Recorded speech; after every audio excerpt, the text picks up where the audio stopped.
वज़ीर दिफ़ा ख्वाजा आसिफ ने कहा है कि पाक सऊदिया मुआहदे पर भारत की परेशानी फितरी है। भारत को ज़्यादा तकलीफ मार्का हक में मार पड़ने की है। भारत का चीखे मारना कोई अहमियत नहीं रखता। उन्होंने वाज़ेह किया कि पाकिस्तान की किसी भी मुल्क के खिलाफ जारहाना अज़ाइम नहीं, लेकिन जाहिरियत का जवाब देने का हक हासिल है। ये जो परेशानी है वो एक फितरी परेशानी है। उनको तो सबसे ज़्यादा तकलीफ़ इस बात की है कि जो उनको मार पड़ी है, जो उनको फैंटी लगी है आज से 3 महीने पहले जो है वो ज़ख्म अभी भी सहला रहे हैं। उनका चीखे मारना या उनका एहतजाज करना जो है इट डज़न्ट मैटर। वो एक अपनी चीखो पुकार करके अपने मतलब निकाल के ये दुनिया को बतलाने की कोशिश कर रहे हैं कि पता नहीं क्या पहाड़ टूट पड़ा है।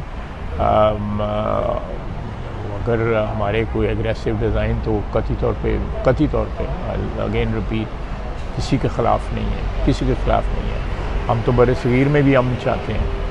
तो अगर कोई हमारे ख़िलाफ़ एग्रेशन होता है तो ये एक बड़ा फंडामेंटल एक बेसिक राइट है किसी भी मुल्क का या किसी इंडिविजुअल का भी कि वो अपनी दिफा करें।